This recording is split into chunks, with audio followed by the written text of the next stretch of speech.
nous allons continuer dans notre étude du livre de Jacques. Nous sommes maintenant au chapitre 3. Nous sommes au milieu de notre étude sur le livre de Jacques. Donc, nous avons vu les 2 premiers chapitres. Et nous avons vu comment le Seigneur nous a parlé de l'épreuve, il nous a parlé de la sagesse, de la tentation. Il nous a parlé de notre rapport par rapport à la parole de Dieu, du fait que nous devons recevoir la parole de Dieu avec douceur, la laisser nous transformer. Il nous a même parlé du sujet du fait que nous ne devons pas être des gens qui font du favoritisme. Et puis, il nous a parlé de comment nous devons vivre en ce qui concerne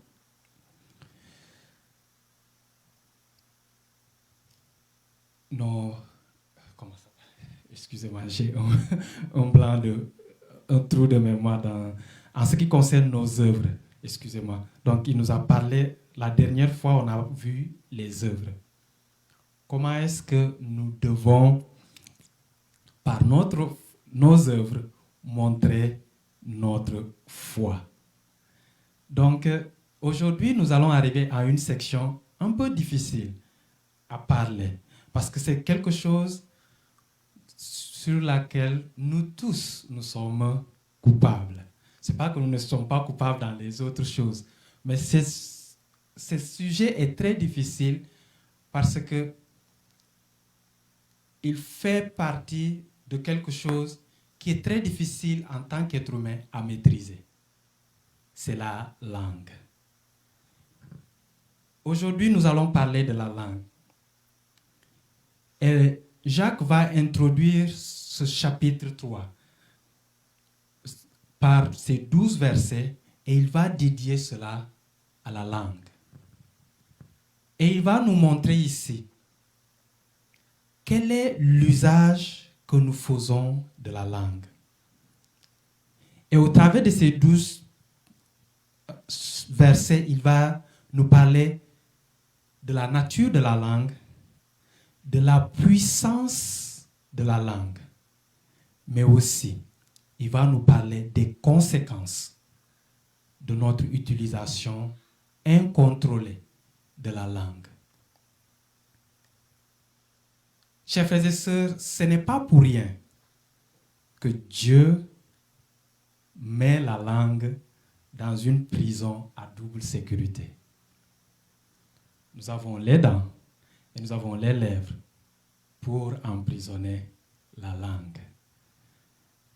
C'est assez important. Alors nous allons lire les 12 premiers chapitres du chapitre 3. Voici ce que la parole de Dieu dit. Mes frères, qu'il n'y ait pas parmi vous un grand nombre de personnes qui se mettent à enseigner. Car vous savez, nous les enseignants, serons jugés plus sévères. Nous bronchons tous de plusieurs manières.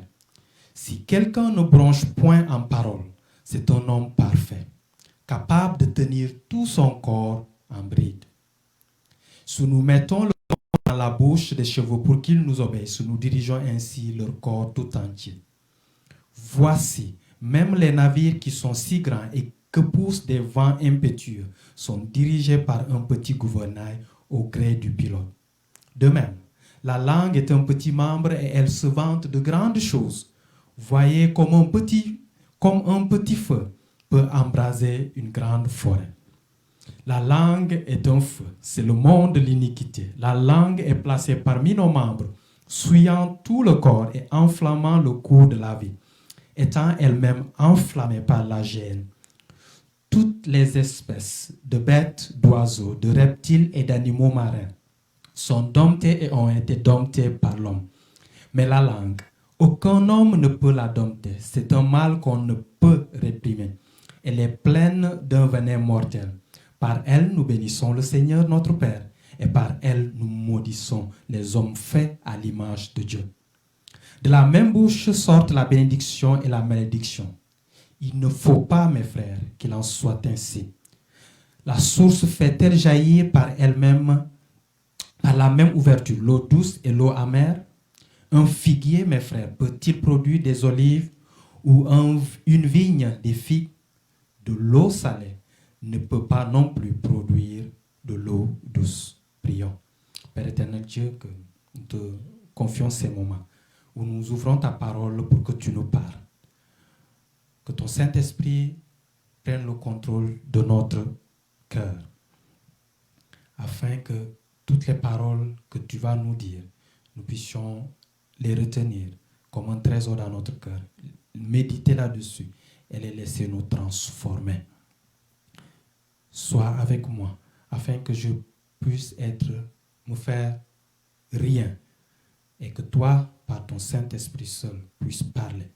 Que la puissance de ton Saint-Esprit puisse accompagner toutes les paroles qui sortiront de ma bouche, afin qu'elles puissent faire l'œuvre pour laquelle tu veux qu'elles fassent. Fais ce que toi seul peux faire. Ce que toi seul peux faire par la puissance de ton Saint-Esprit. J'ai prié au nom de notre Seigneur Jésus-Christ. Amen. Comme je le disais, chers frères et sœurs, la langue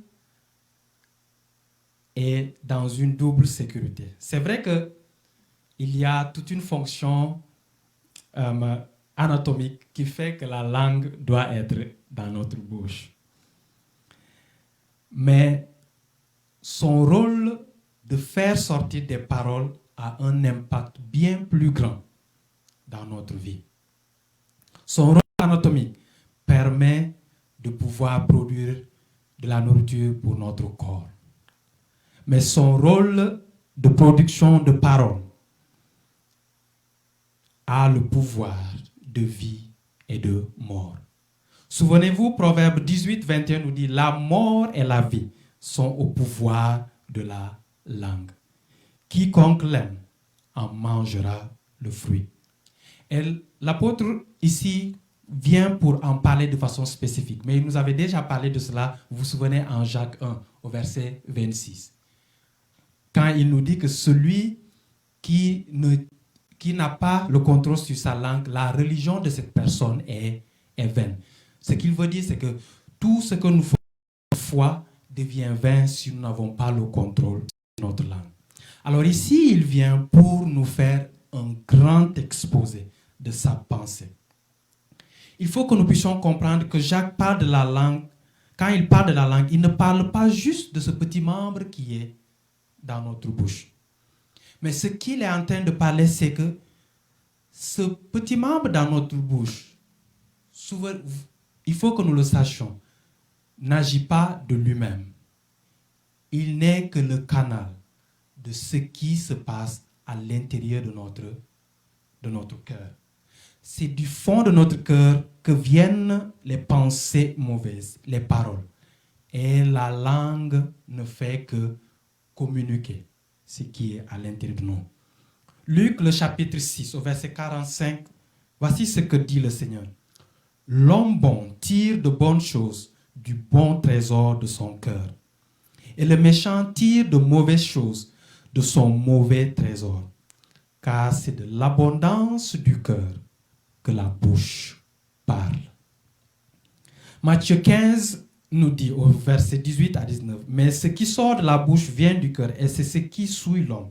Car c'est du cœur que viennent les mauvaises pensées, les meurtres, les adultères, les débauches, les vols, les faux témoignages, les calomnies. » Alors, pour introduire ce sujet sur la langue, Jacques va d'abord nous donner deux avertissements, ou bien deux constats, qui sont en lien direct avec l'utilisation de la parole, qui ont un rapport direct avec l'utilisation de la parole.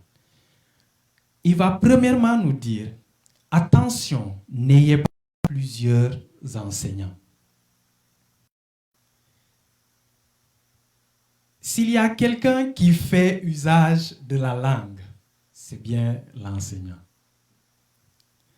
Que ce soit dans le monde spirituel ou bien dans le monde séculier, l'enseignant est celui qui fait le plus usage de sa langue.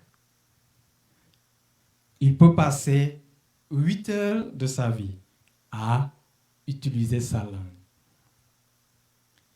Ici, le mot grec utilisé est didaskalos. Il fait référence à une personne qui transmet des connaissances et aptitudes. Et cela peut être même une profession pour cette personne. C'est le même mot qui est traduit dans l'hébreu. Quand on disait au Seigneur Rabbi, maître, c'est la même connotation. Jacques ici est occupé par la qualité des enseignants, de ceux qui doivent vous enseigner. Non, par le nombre de ceux qui enseignent, mais plus par la qualité. C'est pourquoi il s'empresse de clarifier sa position en donnant les raisons pour lesquelles il attire notre attention. Il nous dit, ceux comme nous, il se met à l'intérieur, qui enseignants seront jugés plus sévèrement. À cause de cela, il demande à ce que nous n'ayons pas plusieurs. Rappelez-vous en Timothée, quand l'apôtre Paul va dire à Timothée, il va lui dire que dans les derniers temps, les gens ne voudront pas entendre parler de la saine doctrine. Et ils vont faire quoi? Ils vont s'inventer une pléthore, un grand nombre d'enseignants, car ils ont la démangeaison d'entendre ce qui est bon à leurs oreilles. Donc c'est un avertissement qu'il nous fait. Faisons attention à qui est en train de nous enseigner, qui est en train de transmettre les connaissances. La transmission des connaissances est très importante. Alors, en tant que parents, nous devons faire attention à comment les connaissances sont transmises à nos enfants. Car au travers de cette transmission de connaissances, beaucoup de choses, beaucoup de mal peut être fait. La parole de Dieu ne décourage pas les gens à assumer la position d'enseignant. Elle élève la dignité du ministère en soulignant les dangers et les responsabilités de cette fonction, afin que personne ne puisse négliger cela.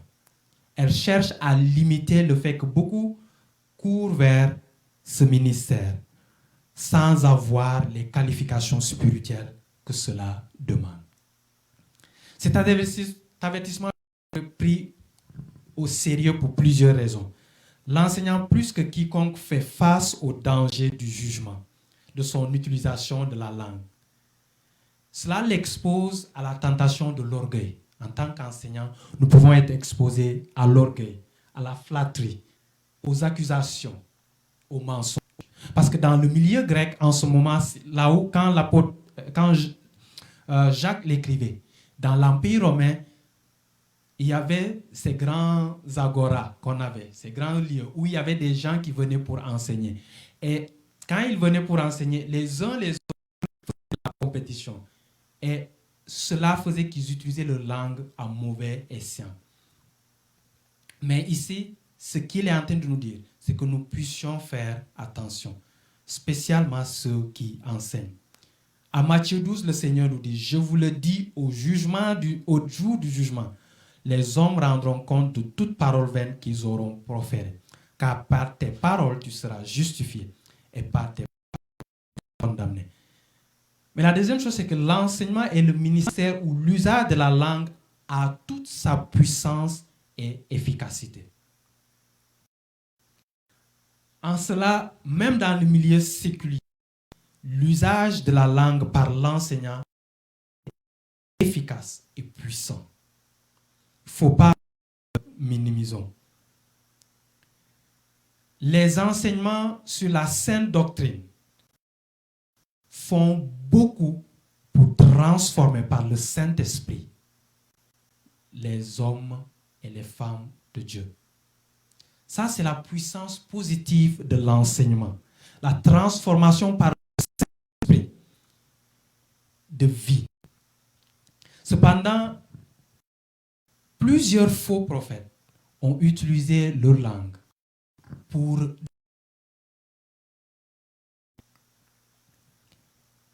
par l'usage malicieux et pernicieux de leur langue, ils ont égaré plusieurs et les ont amenés à la perte. En 2 Pierre, le chapitre 2, il nous dit, il il y a eu parmi le peuple de faux prophètes. Et il y aura de même parmi vous de faux docteurs qui introduiront des sectes pernicieuses et qui, reniant le maître qui les a rachetés, attireront sur eux une ruine soudaine.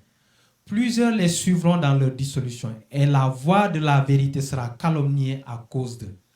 Par cupidité, ils trafiqueront de vous au moyen de paroles trompeuses, eux que menacent depuis longtemps la condamnation et dont la ruine ne sommeille pas.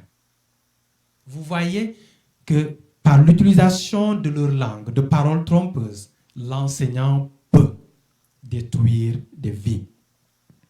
Le 18 novembre 1978, sous l'influence d'un faux pasteur nommé Jim Jones, 900 personnes, membres d'une secte, vont se suicider. Cela se passe en Guyane. En Guyane, il deviendra ainsi l'un des plus grands suicides collectifs de l'histoire du monde. Alors nous voyons ici quelqu'un qui utilise sa langue pour détruire des vies. Mais la dernière des choses, c'est que le jugement sur les enseignants sera plus grand. Nous, enseignants, nous rendrons compte de toute fausse doctrine que nous aurons enseignée et pour toute âme que nous aurons égarée par nos paroles. Alors c'est pourquoi il nous dit ici, prenez garde qu'il n'y ait pas parmi vous beaucoup d'enseignants. Et la deuxième chose qu'il nous dit, le deuxième avertissement qu'il nous lance, il nous dit, attention, nous branchons tous de plusieurs manières. Le mot brancher ici veut dire manquer sa cible, rater sa cible. Ce qu'il est en train de nous dire, nous péchons tous et de plusieurs manières. Nous tous, nous sommes pécheurs et nous péchons tous et de plusieurs manières. Mais il nous dit, il fait ici, il ramène juste le sujet autour de là. Il dit, si quelqu'un ne pêche pas avec sa langue, cette personne est une personne parfaite. Le péché par la langue est le plus courant. Qui parmi nous peut dire qu'il n'a jamais péché avec sa langue? C'est l'un des péchés que nous utilisons le plus. Et dans tous les péchés que nous pouvons voir, la majorité d'entre eux, nous pouvons tracer ce péché à l'utilisation de la langue quelque part. La langue va participer quelque part à ce péché-là. Et à partir de cela, ça va, comme une boule de neige, provoquer le reste. C'est pourquoi Jacques nous dit, si quelqu'un ne bronche pas en parole, ne pêche pas en parole, c'est un homme parfait. Celui qui est capable de maîtriser sa langue est un homme parfait, capable de maîtriser son corps tout entier. Si nous arrivons à maîtriser notre langue, nous pouvons maîtriser notre corps tout entier, nos désirs et tout. John Philip disait ceci, la personne qui peut honnêtement prétendre qu'elle ne dit jamais rien de mal ou de déplacé peut se considérer comme une personne parfaite. Une personne qui peut contrôler sa langue peut contrôler tout son être. Alors, pour nous montrer la réalité de ce qu'il est en train de dire, Jacques va nous dire, ok, attendez, je vais vous dire quel est le pouvoir de la langue. Ce que je suis en train de vous dire n'est pas juste que je suis en train de vouloir dire ce que je veux, mais je vais vous montrer le pouvoir de la langue. Mais aussi, quelle est la nature de la langue? Pour nous faire comprendre le pouvoir de la langue, il va continuer dans les 3 versets qui viennent. Premièrement, il nous compare le mors et le cheval. Qui connaît un mors? Donc, le mors, c'est le petit fer que qu'on met dans la bouche des chevaux. Et après, on a comment ça s'appelle? Les rênes. Les rênes, ce sont comment ça s'appelle? Les cordes qu'on attache à ce mort pour diriger le cheval. J'ai vu des gens chevaucher un cheval sans mort, mais c'est très exceptionnel. Sans les morts, le cheval devient une bête sauvage qu'on ne peut pas diriger.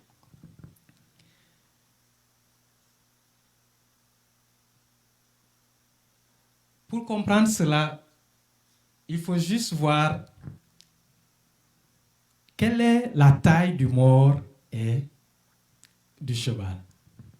Je suis parti faire des recherches et dans le site du Décathlon martiniquais, on nous dit qu'un grand cheval à la tête massive qui a la taille de 6 pieds, 6 pieds, c'est 1800 mm, donc à peu près ma taille. Ça, c'est juste la taille. Pour le maîtriser, il faut un mort de 145 mm, soit 0,48 pieds. Ça veut dire que la taille du cheval fait 8 fois la taille de ce mort qui le dirige. Et ça, c'est juste la taille.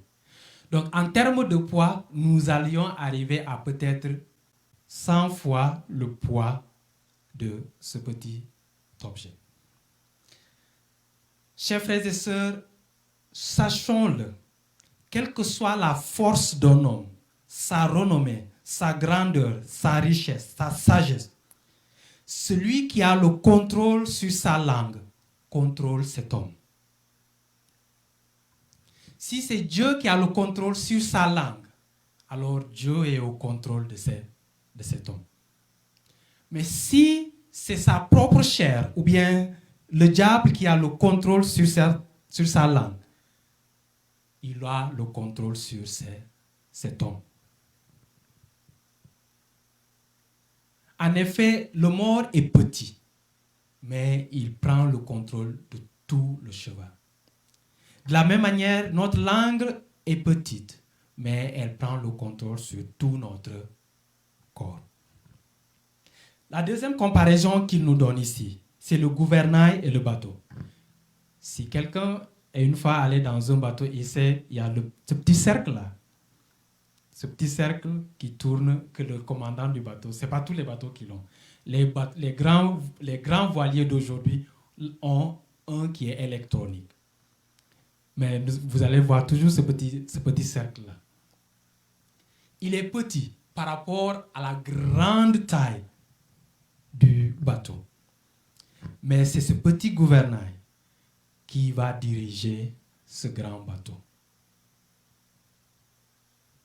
C'est ce petit gouvernail qui va diriger ce grand bateau. La langue, elle aussi, est petite, mais elle dirige tout notre corps. Comme un cheval indomptable et ingouvernable, et s'enfuit avec son cavalier pour le jeter où il veut.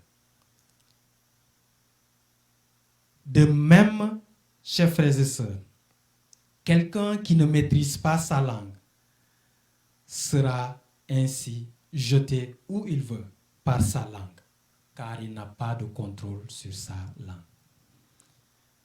La langue incontrôlée nous amènera partout. Plusieurs sont partis en prison à cause de leur langue qu'ils n'ont pas contrôlée. D'autres ont commis des meurtres parce qu'ils n'ont pas contrôlé la langue. On poussé d'autres à commettre des meurtres parce qu'ils n'ont pas contrôlé leur langue. Alors, le gouvernail aussi, qui est une petite partie du navire,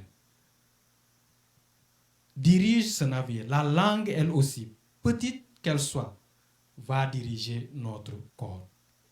La bonne maîtrise du gouvernail dirigera et fera tourner le bateau vers la bonne direction et amener ce bateau à bon port.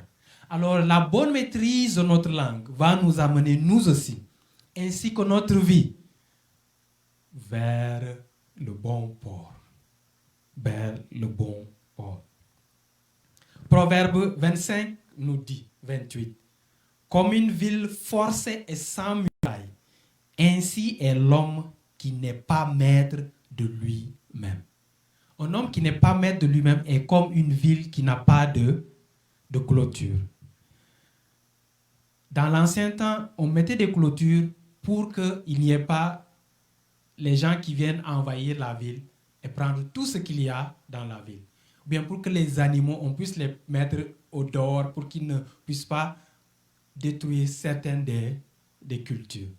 De la même manière, si nous ne tenons pas notre langue, nous n'avons pas de maîtrise sur nous-mêmes, nous deviendrons stériles sans lien.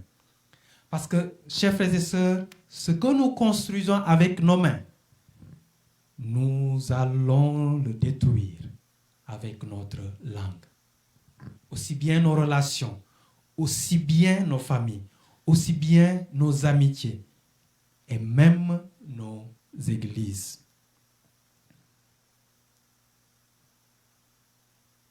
Tous les mouvements et actions de notre corps seront facilement guidés et dominés si nous laissons notre langue être sous l'influence de la grâce de Dieu.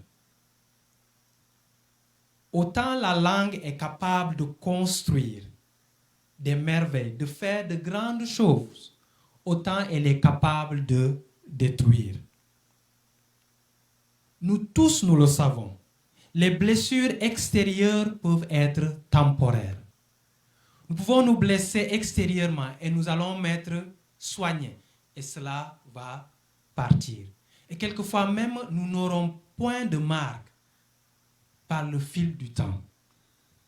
Mais les blessures de la langue sont quelquefois presque éternelles. Ils durent jusqu'à la mort. Plusieurs d'entre nous, nous pouvons nous rappeler, nous pouvons oublier une blessure que nous avons eue extérieurement. Mais nous nous rappellerons toujours d'une blessure que la langue a provoquée. C'est très rare que nous oublions la blessure qu'une langue a provoquée. Et même le fait d'y penser quelquefois, elle devient elle ressuscite. Alors mettons une question pour nous ce matin. Avons-nous le contrôle sur notre langue? Laissons-nous la puissance du Saint-Esprit qui agit en nous contrôler notre langue et la soumettre à son autorité? Ou bien notre langue est laissée à elle-même, à notre chair insoumise? C'est une question que nous devons nous poser, chacun pour sa part. Car de cela va résulter le cours de notre vie et le cours de notre institution. La deuxième chose après nous avoir donné le pouvoir de la langue, comment la langue peut faire? Il nous parle alors de la nature de la langue. Jacques continue son exhortation en nous montrant c'est quoi la vraie nature de la langue. Voyez au verset 5 ce qu'il dit.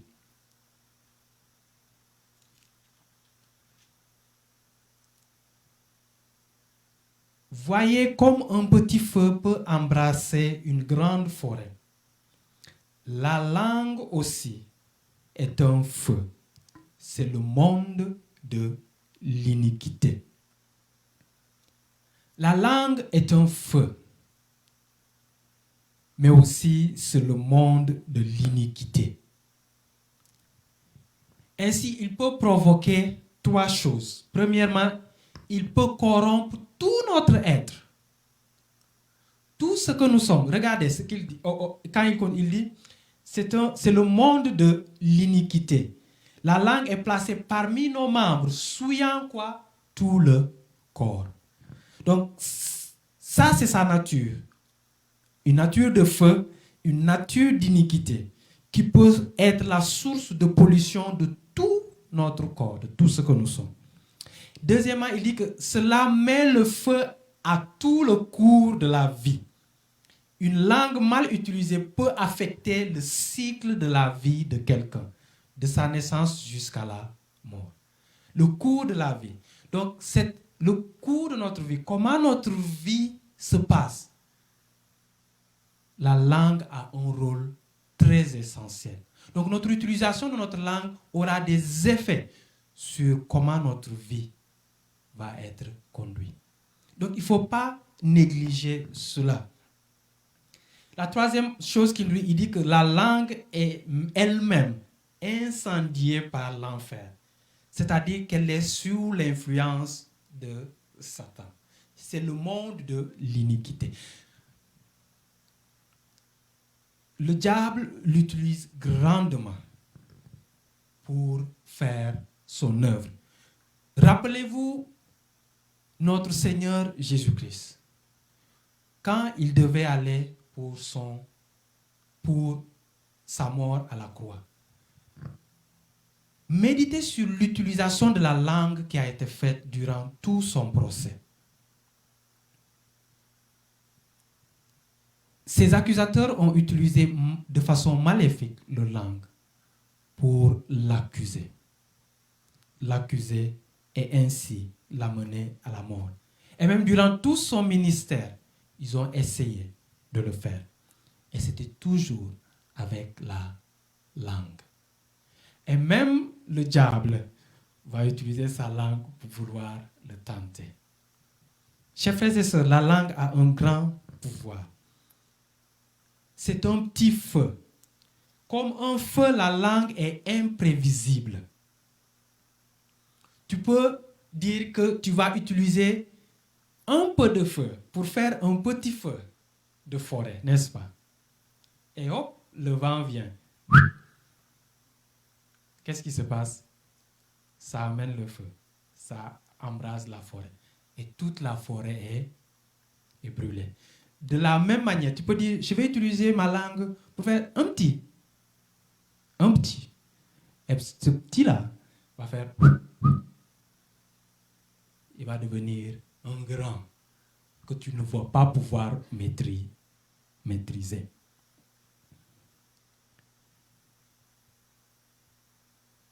Mais en plus d'être un petit feu, on nous dit que c'est un monde de l'iniquité. Donc, c'est pas maîtrisable et en plus, c'est le monde du mal, de l'iniquité. Donc, ça fait de cela un combo très destructrice, n'est-ce pas? Ça fait quelque chose qui peut amener une grande destruction. Tout le mal inimaginable que vous ne pouvez pas imaginer, la langue peut le faire. Du 1er septembre 1939 au 2 septembre 1945, le monde va connaître l'une des plus grandes guerres meurtrières. Elle va faire 62 millions de victimes. Et 60% de ces victimes sont des civils innocents. Le feu de toute cette atrocité a été allumé par une seule langue, celle de Adolf Hitler. On dit de lui que c'était un grand orateur, un maître qui pouvait, en un seul mot, mobiliser des millions de personnes. Par une seule langue, il a utilisé pour mobiliser des milliers de personnes. Et l'effet de sa mobilisation, de sa langue, va se sentir bien après sa mort. Car les Allemands vont se battre jusqu'à ce que Berlin soit réduit en cendres. Tout cela par le pouvoir d'une seule langue.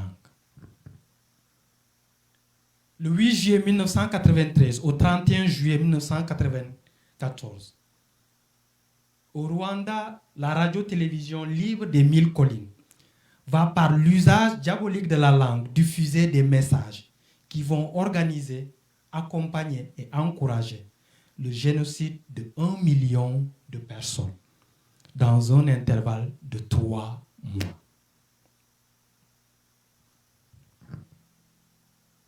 Encore aujourd'hui, dans plusieurs pays, des hommes et des femmes continuent d'utiliser leur langue dans le même but. Chers frères et sœurs, si nous ne veillons pas sur notre langue, nous mettrons le feu à nos maisons, détruisant mariage, enfants, relations. Nous mettrons le feu à nos églises, détruisant amitié et fraternité. Nous mettrons le feu à nos pays pour après avoir rien d'autre que nos yeux pour pleurer. Nous détruirons tout et il ne nous restera que rien que nos yeux pour pleurer, alors que nous allons contempler les ruines et les décombres de ce que nous-mêmes, par une mauvaise utilisation de notre langue, avons fait. Et soyons certains de cela. C'est que tel le vent qui attise le feu, le diable sera là pour attiser le feu. Et il va souffler sur le feu avec excitation pour voir notre destruction. Alors faisons attention à l'utilisation de notre langue.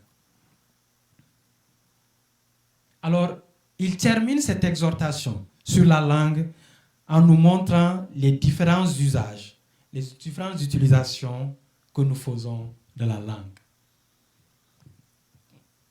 Mais avant cela, il va premièrement nous annoncer une très mauvaise nouvelle. Et c'est une nouvelle que je veux que nous puissions savoir. Car si nous savons cette nouvelle, alors nous allons faire attention. La mauvaise nouvelle est ceci. On ne peut pas dompter la langue. On ne peut pas la maîtriser. Voici ce qu'il dit au verset 8.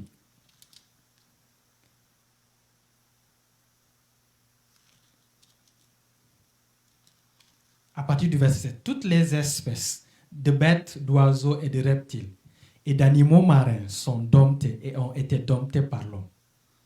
Mais la langue, aucun homme ne peut la dompter. C'est un mal qu'on ne peut réprimer. Elle est pleine d'un venin mortel. La mauvaise nouvelle, c'est que nous ne pouvons pas dompter notre langue. Ça veut dire qu'elle va... C'est un effort constant. En fait, ce qu'il est en train de nous dire, c'est que nous ne pouvons jamais avoir la maîtrise sur lui. Donc, ça veut dire que nous ne pouvons jamais dormir les yeux fermés et dire « Oh, celui-là, je l'ai fermé, je l'ai mis dans le cachot.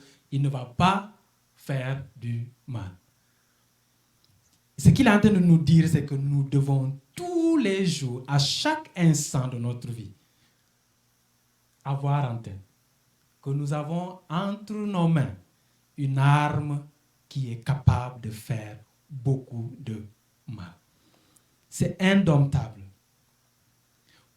Pour nous, enseignants et parents, cela est une très mauvaise nouvelle, car nous avons besoin de notre langue. C'est par l'utilisation de nos langues que nous enseignons. Et c'est notre devoir de le faire.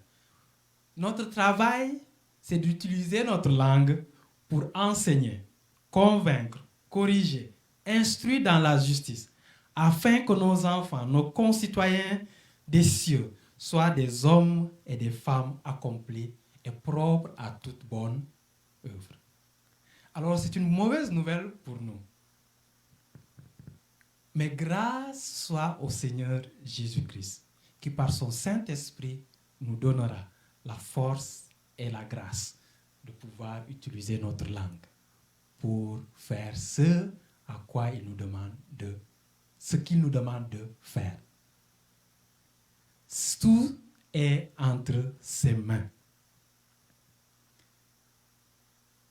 Cependant, comme nous utilisons le feu avec modération et diligence pour faire de bonnes choses, préparer de bonnes nourritures, pour nourrir notre corps, et même pour nous débarrasser de certaines choses.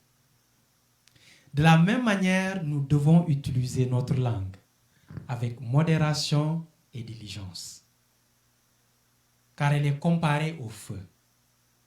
Alors, pour savoir comment utiliser notre langue, comment utilisons-nous le feu? C'est de la même manière. Avec modération, quand nous en avons besoin, et quand nous n'en avons pas besoin, qu'est-ce qu'on fait du feu? On le met,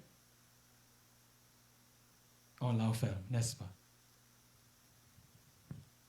De la même manière, nous devons faire ainsi de notre langue.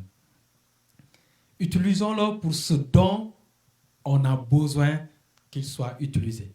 Et quand nous n'avons pas besoin, rangeons-le. Ne jouons pas avec. Rangeons-le et fermons-le dans sa prison.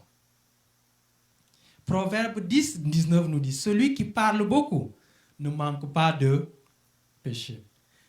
Mais celui qui retient ses lèvres est un homme prudent. Proverbe 12, 18 nous dit, tel qui parle légèrement blesse comme un glaive. Mais la langue des sages apporte la guérison.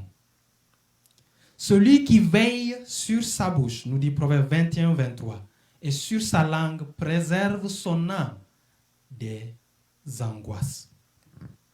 Chers frères et sœurs, alors, puisque nous savons que nous ne pouvons pas dompter notre langue, alors, utilisons-le comme nous utilisons le feu.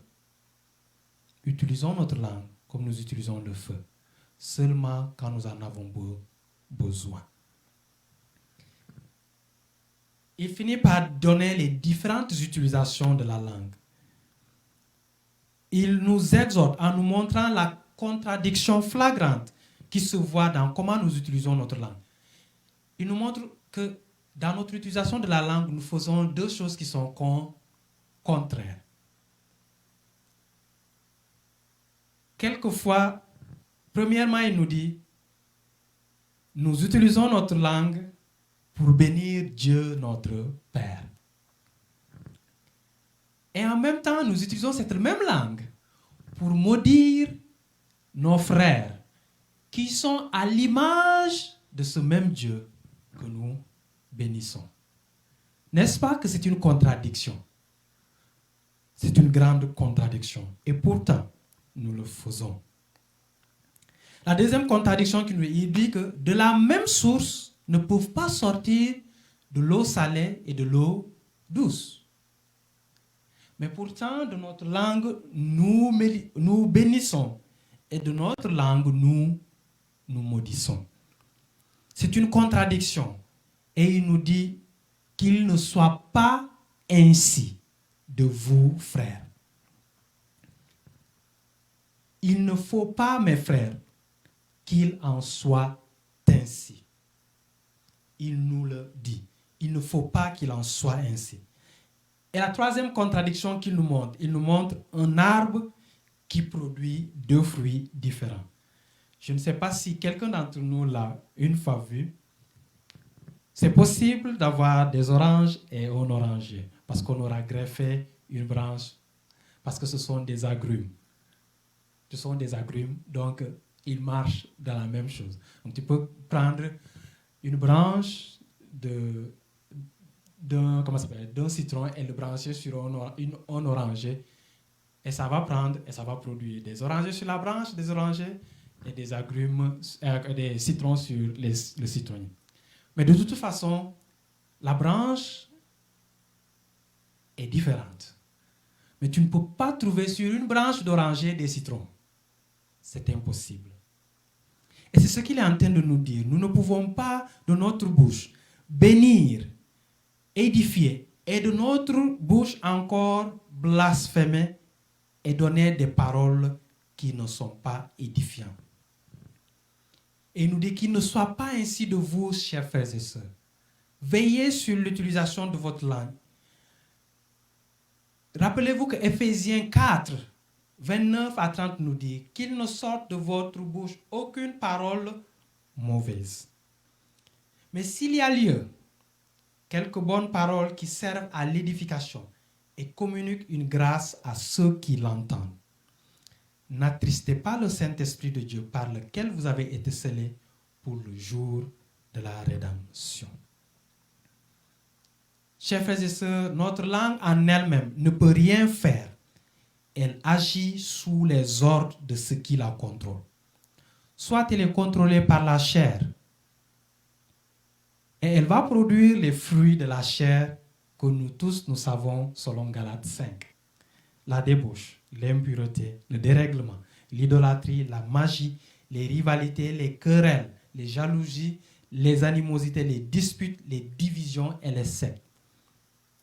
Ou bien, elle va être sous le contrôle de l'Esprit de Dieu qui habite en nous et elle produira l'amour, la joie, la paix, la patience, la bonté, la bienveillance, la foi, la douceur, la maîtrise de soi.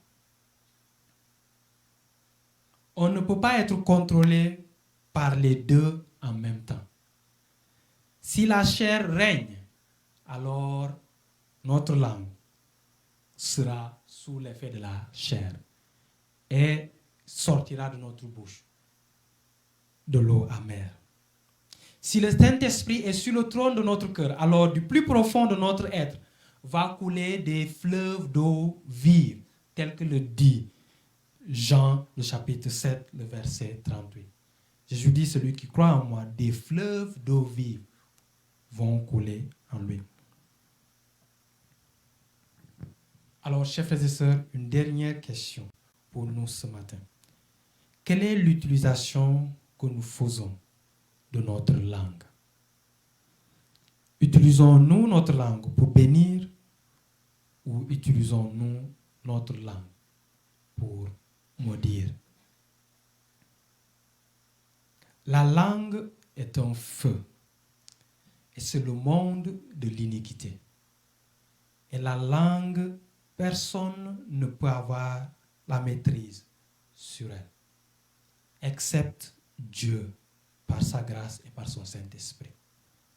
Alors, tel un feu, soyons modérés dans l'utilisation que nous en faisons. Utilisons la langue que seulement pour ce à quoi nous avons besoin.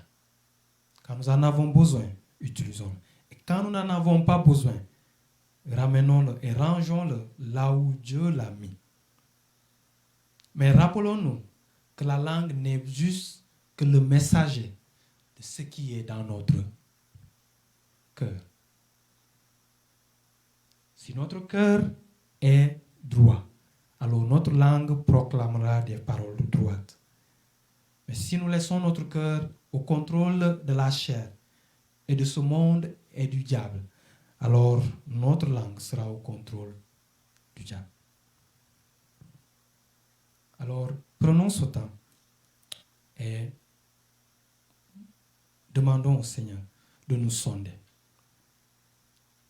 Demandons au Seigneur de nous sonder, lui qui connaît nos cœurs et qui voit chaque chose.